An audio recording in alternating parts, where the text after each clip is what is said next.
은혜가 기도의 자리에 또 여러분의 삶의 자리에 충만하시기를 주의 이름으로 축복합니다. 오늘 본문 남유다에서 가장 위대한 왕이라고 말할 수 있는 히스기야 왕에 대해서 이야기하고 있습니다. 그와 더불어 북이스라엘이 어떻게 멸망하고 있는지에 대해서 기록하고 있는 본문이에요. 오늘 본문에서 눈에 띄는 한 구절이 있습니다. 우리 4절을 같이 한번 읽어볼게요. 4절 말씀입니다. 시작.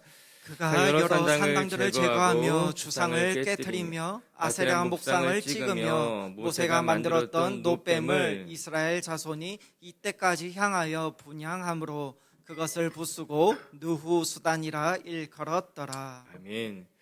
히스기야의 종교개혁을 그리고 있는 말씀인데요. 특별히 히스기야가 느후수단이라고 하는 제단을 허물었던 이야기를 하고 있습니다. 놋뱀의 모양을 하고 있었던 이 제단은 과거에 모세가 만들었던 놋뱀에 대한 것을 이렇게 형상화해서 만든 제단이에요. 오늘 본문에는 모세가 만들었던 것이 그때까지 보존되었다 그렇게 설명하고 있지만 많은 학자들은 모세가 만들었던 것을 지금까지 가지고 있었던 것은 아니고 중간에 이제 분실되거나 이제 잃어버렸는데 그 위에 사람들이 다시 만들어서 제작한 것이다 그렇게 이야기를 하고 있습니다. 이스라엘 백성들이 광야를 지날 때에 불뱀에 물리게 되었는데 하나님께서 그 불뱀에 물린 자들을 살리시기 위해서 놋뱀의 형상을 크게 만들어서 달라. 그리고 그를 바라보는 자마다 죽지 않고 살게 될 것이라 말씀하셨어요. 하나님께서는 이스라엘 백성들에게 믿음을 요구하신 것이었습니다. 하나님의 말씀을 믿고 놋뱀을 쳐다보면 너희가 낫게 될 것이다. 실상 그 믿음을 가지고 놋뱀을 바라보는 사람들마다 불뱀에 물렸지만 다 낫게 되었습니다. 그래서 모세가 만든 놋뱀의 장대는 하나님의 치유를 상징하는 그 어떤 것이 되었죠. 그래서 그것을 바라보는 자마다 살게 되었고 그것이 하나님의 역사를 이야기하는 물건이 되었습니다. 그런데 중요한 것은 그 놋뱀이 시간이 지나면서 하나님의 역사, 하나님이 요구하셨던 믿음은 사라진 채 그냥 복을 비는 제단으로 전락해 버렸다라고 하는 것이에요. 믿음을 가지고 놋뱀을 바라보는 것, 그 놋뱀은 하나님의 영광, 하나님이 요구하시는 믿음을 상징하는 것인데 단지 그것이 그냥 복을 기원하는 제단으로 전락해 버리게 됐다라고 하는 것입니다. 그렇다면 우상 숭배 별반 다르지 않게 된 거예요. 이에 히스기야가 종교 개혁을 하면서 그 느후수단이라고 하는 놋 제단을 그냥 무너뜨려 버리게 된 것입니다. 여러분, 이 말씀을 통해서 우리가 깊이 생각해 봐야 될 것이 있어요.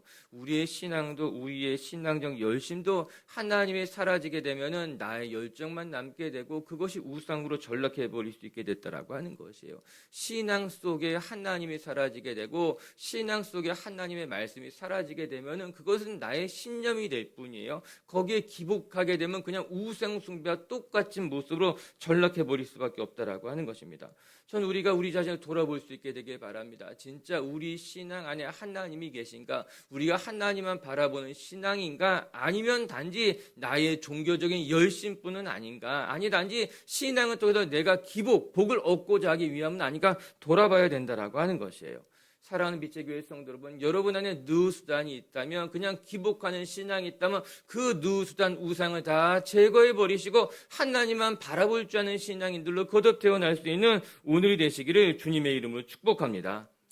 이제 남유다의 히스기야 왕을 살펴보고 북이스라엘의 호세아 왕 시절 이 사마리아가 어떻게 함락됐는가를 같이 살펴보면서 하나님이 우리에게 원하시는 신앙이 무엇인지를 점검해 볼 수 있게 되기를 원합니다. 우리 먼저 5절 말씀 같이 한번 읽어볼게요. 5절입니다. 시작. 히스기야가 이스라엘 하나님 여호와를 의지하였는데 그의 전후 유다 여러 왕 중에 그러한 자가 없었으니. 우리가 히스기야 왕을 통해서 가장 먼저 기억해야 될 것은 히스기야는 전적으로 하나님을 의지하며 살아온 사람이었다라고 하는 것이에요. 하나님을 의지해서 나라를 세우기를 원했고 하나님을 의지해서 맡겨진 자리를 지켜나갔다라고 하는 것입니다. 하나님 여호와를 의지하여 이렇게 5절에 이야기를 하고 있어요. 히스기야를 설명하는 가장 대표적인 말씀이에요. 열왕기상 저자가 히스기야를 설명하는 데 있어서 가장 먼저 말한 것이 무엇인가? 그는 무엇 무엇보다도 하나님을 의지한 사람이었습니다. 이렇게 이야기하고 있어요. 그리고 그가 하나님을 의지해서 모든 산당을 제거했다 말하고 있죠. 우리가 앞서 살펴본 것 같이 남유다의 여러 왕이 종교 개혁을 행했는데 하나님만을 섬기기 위해서 단행했던 종교 개혁이었죠. 그러나 남유다 각지에 있었던 산당은 허물지 못했습니다.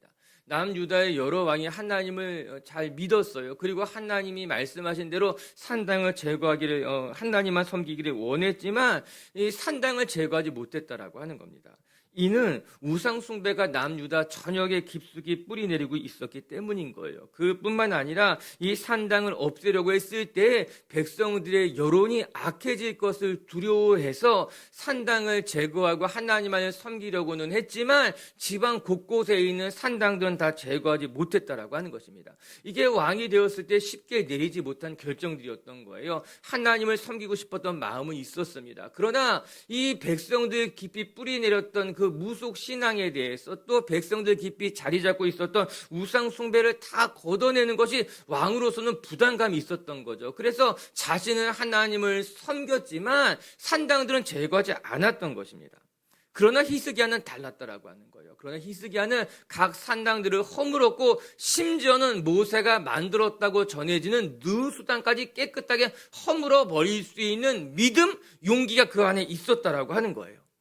히스기야는 무엇이 달랐을까? 오늘 성경 그것을 말해주고 있는 것입니다. 히스기야는 하나님만을 의지했기 때문에 사람들을 두려워하지 않았다라고 하는 것입니다. 산당을 허무는 데 있어서 여론이 얼마나 나빠질까를 생각하지 않았고 오직 하나님만을 바라보고 하나님만을 의지해서 용기를 얻어 이 모든 것을 감당했다, 그렇게 이야기하고 있는 것 아니겠습니까?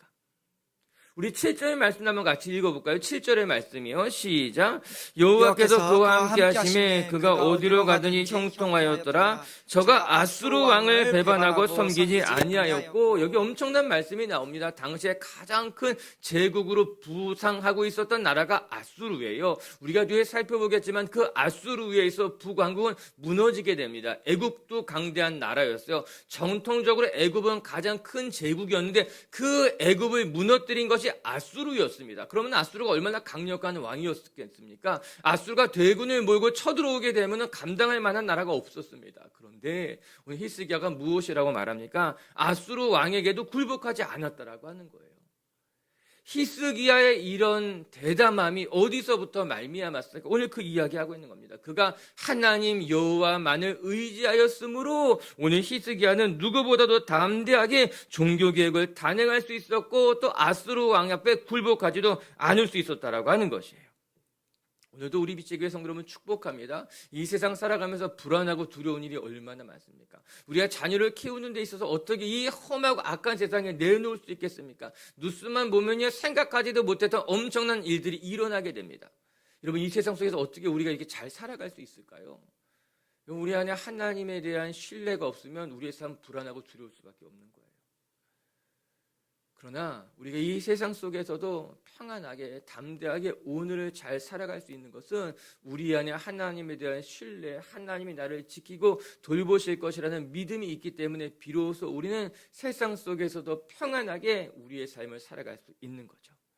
우리 빛의 교회 식구들이요, 하나님만을 의지해서 이 세상 앞에서 여러분의 삶의 자리를 지켜나갈 줄 아는, 사람을 의지하는 것도 아니고 사람의 소리에 주눅드는 것도 아니고 가장 강한 아수르 앞에서도 굴복하지 않은 하나님의 백성들이 되시기를 주님의 이름으로 축복합니다. 여기서 6절은요, 거기서 한 걸음 더 나간 히스기야의 모습을 보여줘요. 6절도 마저 읽어보겠습니다. 시작. 그가 여호와께 연합하여 그에게서 떠나지 아니하고 여호와께서 모세에게 명령하신 계명을 지켰더라. 우리 그가 여호와께 연합하여 그에게서 떠나지 아니하고, 여기에 밑줄을 그시고 연합이란 단어엔 동그라미를 치시길 바랍니다. 히스기야가 하나님을 얼마나 의지했는가, 오늘 성경은 그것을 연합이라는 단어를 통해서 보여주고 있는 거예요. 연합했다라고 하는 것은요, 의지한다는 것보다 한 단계 훨씬 더 깊이 들어간 단어가 연합이라고 하는 거예요. 의지한다라고 하는 것이 무엇입니까? 기댄다라고 하는 거예요. 내가 누구를 의지해, 내가 그 사람을 기댄다라고 하는 거예요. 그래서 의지한다는 건 서로가 서로 기대는 모습이죠. 그래서 의지한다는 것은요, 의지하는 존재와 의지하게 하는 존재가 이제 두 개가 따로 별개 별개로 존재하는 거예요. 그때 의지한다는 단어를 사용하고 있는 겁니다. 의지하는 사람이 있고 그 의지를 받아주는 존재가 있는 거죠. 그래서 의지한다는 것은 두 개의 존재가 같이 양립하고 있는 거예요. 그러나 연합한다고 하는 것은요, 별개의 존재가 아니라 하나가 된다라고 하는 거예요. 연합은 하나, 결합을 의미하고 있는 것 아니겠습니까? 오늘 히스기야가 하나님을 의지해서 종교개혁을 단행했고 아수르 앞에 굴복하지도 않았는데 거기서 한 걸음 더 나가서 오늘 열왕기상 기자가 어떻게 말하고 있는가? 그는 여호와와 연합하였다, 그렇게 이야기하고 있는 거죠. 분리되지 않은 채 그가 하나님과 하나가 되었습니다. 성경 이야기하고 있는 거예요. 하나가 되었습니다. 그에게서 떠나지 않게 되었다, 이렇게까지 이야기하고 있는 거예요. 얼마나 귀한 말씀이에요. 신약에 와서 읽어보게 되면요, 신약에도 연합이란 단어가 나오게 됩니다. 연합이 어디서 나오게 되는가? 성도와 그리스도가 하나가 되는 것을 연합이란 단어로 설명하고 있어요. 갈라디아서를 보게 되면 바울이 그렇게 말합니다. 이제 내가 산 것이 아니요 내 안에 예수께서 산 것이라. 나는 사라지고 내 안에 예수만 존재하게 된다라고 하는 거예요. 내가 하나님을 의지했어요. 내가 하나님을 붙들었지만 이제 바울이 살아가면서 깨닫게 된 것은 아예 나는 사라지게 되고 내가 하나님과 하나가 되어서 내 안에 하나님만 존재하고 계시다라고 하는 거예요. 여러분, 이것을 로마서에서는 어떻게 설명하고 있는가? 로마서 6장 5절 말씀 한번 같이 읽어보도록 할게요. 로마서 말씀 시작. 만일 우리가 그의 죽으심과 같은 모양으로 연합한 자가 되었으면 또한 그의 부활과 같은 모양으로 연합한 자도 되리라. 아멘. 우리가 예수 그리스도로 십자가로 말미암아 예수와 하나가 되었다면은 예수님이 부활하신 그것을 말하면서 부활했을 때도 우리가 하나가 연합한 자가 될 것이다 이야기하고 있는 건 아니겠어요? 그리스도와의 연합을 이야기하고 있는 거예요. 여러분, 예수님께서 우리에게 떡을 떼어주면서 무엇이라 말씀하셨습니까? 누구든지 이 떡을 먹고 이 잔을 마시는 자는 너희가 내 안에 들어와 나의 안에 거하게 되고 내가 너희 안에 들어가 너희와 하나가 되게 될 것이라 이야기하고 있는 것 아니겠어요? 요한복음 15장 보게 되면요, 포도나무 비유를 통해서 무엇이라 말씀하십니까? 포도나무 가지가 포도나무에 붙어있지 아니하면 이렇게 이야기하고 있는 거예요. 즉 신약에 와서는요, 의지한다는 것을 넘어서서 그리스도와 성도가 하나가 된다는 것을 말하는 거예요. 포도나무 가지가 포도나무와 연합한 것으로 말미암아 하나가 된 것으로 말미암아 접붙임된 것으로 말미암아 온전히 풍성한 열매를 맺게 된다고 이야기하고 있는 거예요.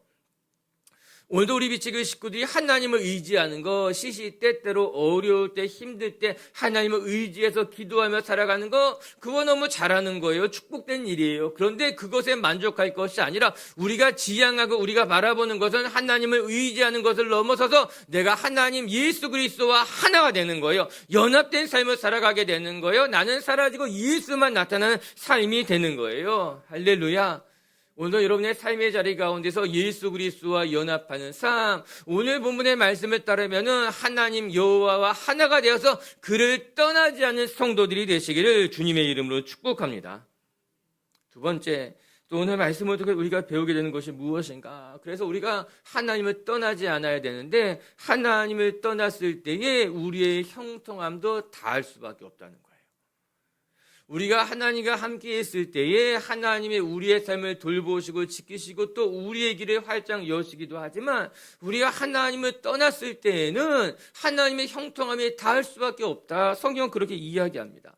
이제 9절부터는요, 북이스라엘의 멸망에 대해서 이야기하고 있는데 우리 9절 10절 말씀 먼저 읽어보도록 할게요. 시작. 히스기야 왕 제4년 곧 이스라엘 왕 엘라의 아들 호세아 제7년에 아수르의 왕 살만에셀이 사마리아로 올라와서 에워쌌더라. 3년 후에 그 성읍이 함락되니 곧 히스기야 왕 제6년이요 이스라엘 왕 호세아의 제9년에 사마리아가 함락되매. 이렇게 나옵니다. 히스기 왕 제4년에 남유다와 북이스라엘의 연도를 계속해서 이제 번갈아 가면서 이야기하면서 그때를 정확하게 이야기해요. 남유다 히스기야 왕이 하나님을 잘 의지하여서 나라를 지켜갔던 반면에 한편 북이스라엘에서는 어떠한 일이 일어났는가? 호세아 왕 때에 아수르 왕 엘만에살이 찾아와가지고 살만에살이 찾아와가지고 사마리아를 에워싸고 사마리아가 함락되어 버렸다라고 하는 것이에요. BC 722년에 북이스라엘은 완전히 무너지게 됩니다. 여로보암 때부터 이제 북이스라엘의 첫 번째 왕이었잖아요. 하나님이 나라를 쪼개서 여로보암에게 맡겼지만 여로보암이 이제 우상을 숭배하면서 북이스라엘을 철저히 우상의 나라로 만들어 가게 되었죠. 그때부터 19번의 왕까지 수없이 많은 왕이 세워지게 되었습니다. 19명의 왕이 바뀌었고 9개의 왕조가 계속해서 번갈아 가게 되었습니다. 11절을 읽어보게 되면은 아수르 왕이 이스라엘 사람들을 잡아갔다는 이야기까지 나오고 있어요. 그리고 자료를 읽어보게 되면은 포로로 붙잡혀 갔던 이 사람들의 모습이 너무나 처참합니다. 이루 상상할 수 없는 그런 모습으로 처참하게 끌려가는 모습이 나타나 있어요. 이것이 호세아 때 북이스라엘의 멸망이었습니다.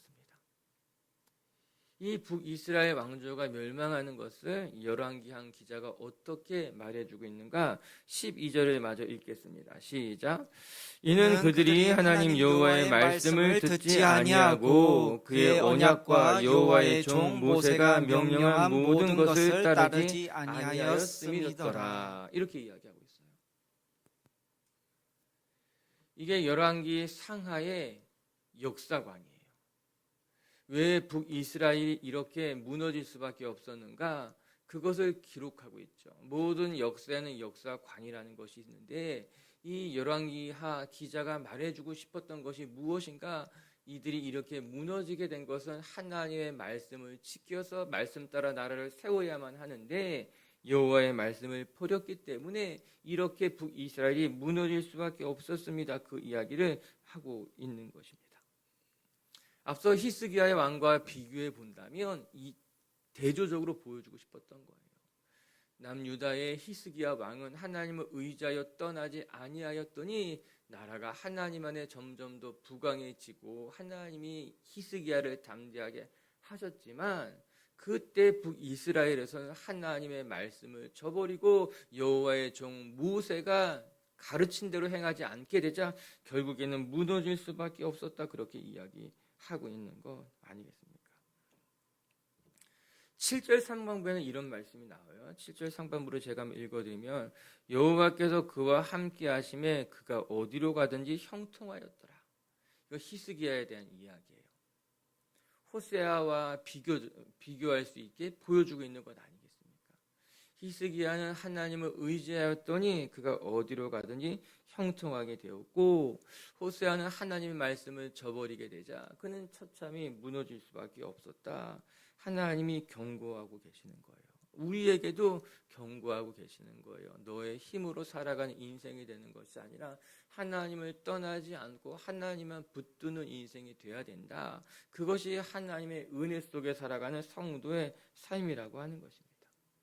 오늘도 우리 비치교회 성도 여러분들이 오늘 이 북이스라엘의 멸망하는 모습을 바라보면서 하나님 여호와의 말씀을 붙들고 하나님의 말씀대로 살아가는 것이 우리의 살 길임을 기억할 수 있게 되기를 주님의 이름으로 축복합니다. 저는 말씀을 보면서 그런 생각을 해보게 되었습니다. 우리의 삶에 형통하는 길이 어떻게 열릴까? 잘 모르겠어요. 그런데 성경은 우리에게 이렇게 보여주고 있습니다. 하나님이 함께 하시면 그 길이 곧 형통의 길이라고 하는 거예요.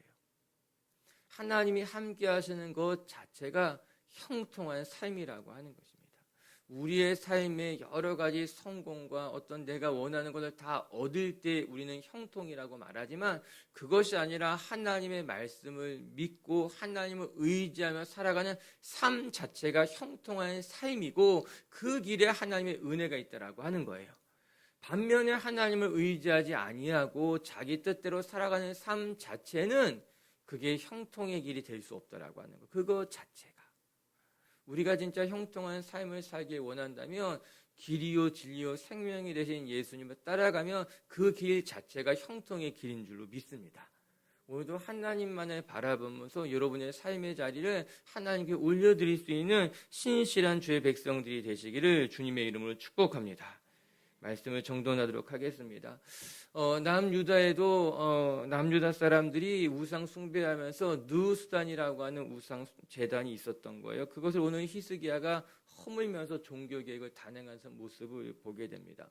사실 느우스단은 모세가 만든 놋뱀을 기리는 제단이었지만 그것의 신앙이 사라지게 되자 그냥 사람들의 신념만 남고 기복만 남는 우상 숭배와 똑같은 제단으로 변질되어져 버렸기 때문인 것이에요.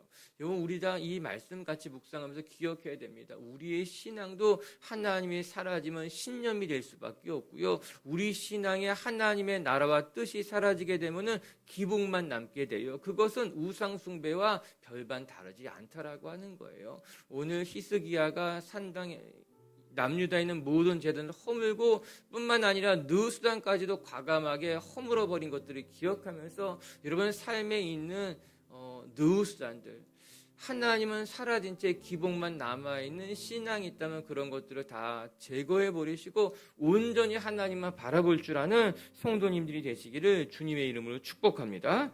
첫 번째, 그래 참된 신앙인은 어떠한 사람인가? 온전히 하나님만을 의지하고 하나님을 떠나지 않아 하나님과 연합한 삶이 온전한 신앙인이라고 하는 거예요. 우리 빛의 교회 식구들도요, 하나님만을 의지하고 주의 곁을 떠나지 않는 여러분은 사라지고 예수 그리스도만 남는 성도님들이 되시기를 주님의 이름으로 축복합니다. 그리고 두 번째, 하나님을 의지하지 않을 때 우리의 삶의 형통은 다한다. 이거 기억하시길 바라요. 하나님을 떠날 때 비로소 우리의 삶도 끝이라고 하는 거예요. 오늘 호세아와 그리고 북이스라엘 멸망을 늘 기억하면서 하나님의 곁을 떠나지 아니하고 여호와의 말씀을 늘 붙들고 살아갈 줄 아는 하나님의 자녀들이 되시기를 주의 이름으로 축복합니다. 우리 같이 함께 기도하도록 하겠습니다.